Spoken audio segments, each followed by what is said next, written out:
తిరస్కరించడమైనది. Sir ఇంక తిరస్కరించిన తర్వాత ఇంకెందుకు? ఇంకా తిరస్కరించిన తర్వాత మీరు మాట్లాడి తిరస్కరించడం ఎందుకు? ఓకే, ఇంకో రూపంలో అవకాశం రావచ్చు. ఓకే అధ్యక్ష, రాష్ట్రంలో 1,05,000 మంది అంగన్వాడీ వర్కర్స్ హెల్ప్. మీరు తిరస్కరించిన తర్వాత మళ్ళీ మీరు అవకాశం ఇవ్వడం కరెక్ట్ కాదు. లెట్ ద మెంబర్ కమ్, అది కాదు, పర్వాలేదు, member come in other form. Just mention అంతే. ఇంకో ఫామ్ లో రానివ్వండి మెంబర్ ని, ప్రభుత్వం తరఫున సమాధానం చెప్తాం దానికి. క్లుప్తంగా మీ ఉద్దేశం చెప్పండి అంతే. జనవరిలో 42 రోజులు సమ్మె చేశారు అధ్యక్ష. గత ప్రభుత్వం ఆ సమ్మెని నిర్దాక్షిణ్యంగా అణిచివేసింది అధ్యక్ష.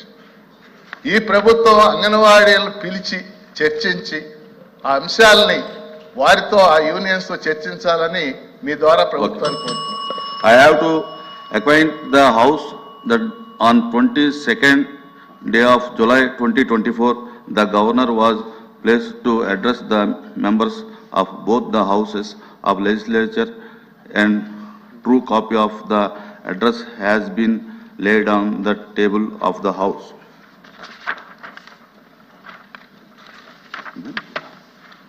ప్రస్తుత 45వ సమావేశానికి ప్యానల్ వైస్ చైర్మన్లుగా ఈ క్రింది సభ్యులను నేను నామనిర్దేశం చేశానని సభకు తెలియజేస్తున్నాను. 1 పరుచూరి అశోక్ బాబు, 2 శ్రీమతి పంచుమర్తి అనురాధ, 3 శ్రీ కాంట్రాక్ట్ Isaq Basha, 4 Sri Subrahmanyam Sipai. Announcement paper included in the agenda is deemed to have been placed on the table of the House. Now I request Sri Question number 13422.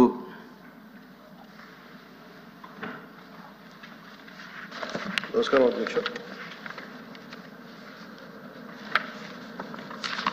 శ్రీమతి పంచుమర్తి అనురాధ గారు, సర్వశ్రీ దువ్వారపు రామారావు గారు, వి తిరుమల నాయుడు గారు,